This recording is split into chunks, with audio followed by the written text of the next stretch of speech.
person listening sometimes himself. Good afternoon. Can I thank you all for coming?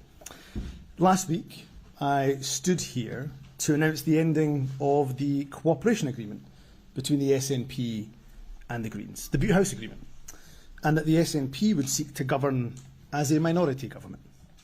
I made that decision as leader of the SNP as I believed ending the Butte House Agreement was the right one for the party I lead, and I still do believe that to be the case. But most importantly, I believe it was the right decision for the country.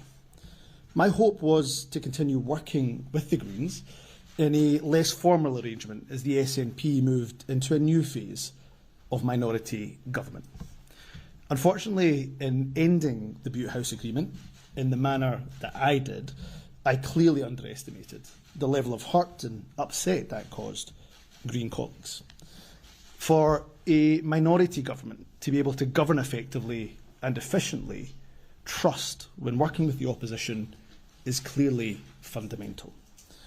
And while a route through this week's motion of no confidence was absolutely possible, I am not willing to trade my values and principles or do deals with whomever simply for retaining power.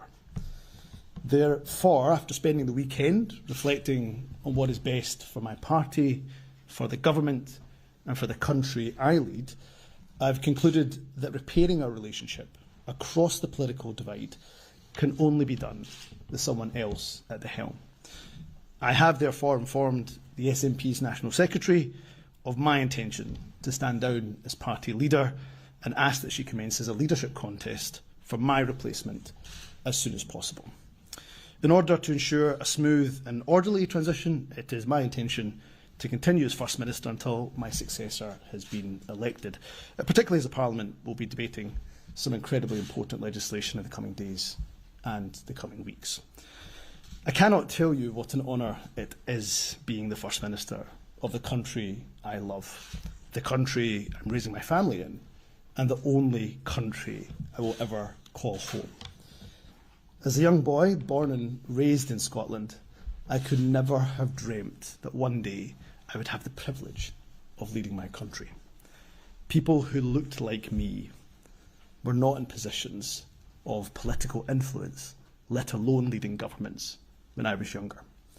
But we now live in a UK that has a British Hindu Prime Minister, a Muslim Mayor of London, a Black Welsh First Minister, and for a little while longer, a Scots Asian First Minister of this country. So for those who decry that multiculturalism has failed across the UK, I would suggest that the evidence is quite to the contrary, and that is something we should all celebrate. I've had the honour of serving in government for almost 12 years in a variety of roles. Whatever position I held during my time in politics, I've always been guided by my values. As First Minister, I'm incredibly proud to have a fair tax system, the most progressive in the UK, where those who earn the most contribute the most. And it will always be my core belief that in a country as rich as ours, wealth must be far more evenly distributed. I have no doubt at all that whoever takes over from me will continue the Scottish Government's drive to reduce child poverty. I'm proud that through our actions, an estimated 100,000 children are expected to be lifted out of poverty this year. I also hope that as a country we can be really proud of the strides that we have made to tackle inequality, prejudice and discrimination. But let's also acknowledge that far too often in our country, hatred continues to rear its ugly head. In a world where every issue seems to descend into a toxic culture war, it is often the most marginalised in our society who bear the brunt. As politicians of all political parties, we're privileged to have a platform. Each and every one of us must resist the temptation of populism at the expense of minorities, particularly in a general election year. I've often said that as a minority myself, my rights don't exist in a vacuum. They're only protected because the rights of everyone are protected. And from the backbenches of the Scottish Parliament, I will continue to champion the voices and the rights of those the rights and the voices of those who are not often heard, be that at home or indeed overseas, such as those suffering and continue to suffer the most horrific humanitarian catastrophe in Gaza as the world watches on. Let me say to my SNP family, I will always be with you. I will always campaign alongside you. We have had setbacks in our movement, but we have overcome them, and we will do so again. Independence feels frustratingly close, and believe me, no one feels that frustration more than the leader of the SNP. But the last few miles of the marathon are always the hardest, and we have run this race as a team, and I now will prepare to pass the baton to a successor who I'm absolutely certain will lead us over the finish line. And I will tell you today what I will say to that successor. First Ministers get to meet countless inspirational people in communities across Scotland working to make life better for those around them. First Ministers get to see firsthand many of the exciting businesses and industries that will power Scotland's future.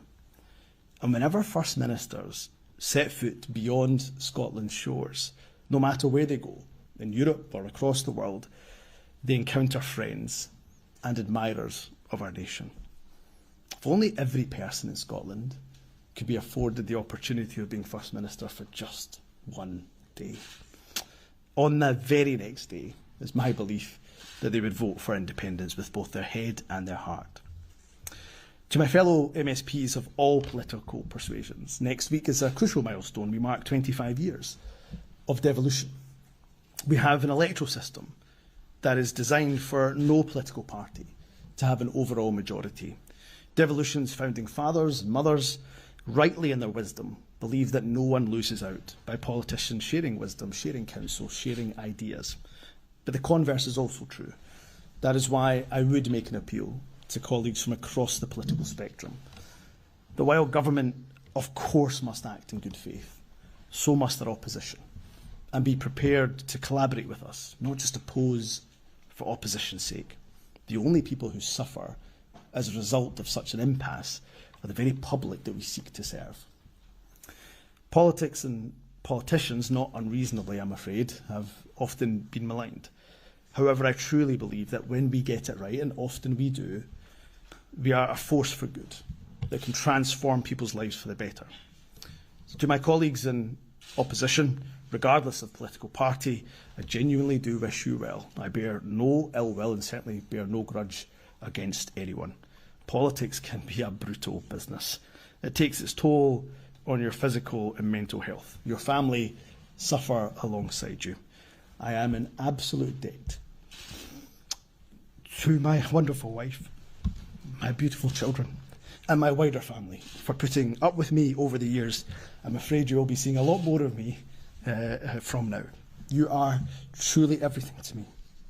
And although, of course, as you can tell, I'm sad that my time as First Minister is ending, but I am so grateful, I'm so blessed for having the opportunity that are afforded to so few to lead my country. And who could ask for a better country to lead than Scotland? Thank you very much. First Minister, have you left the party in a worse state than you found it?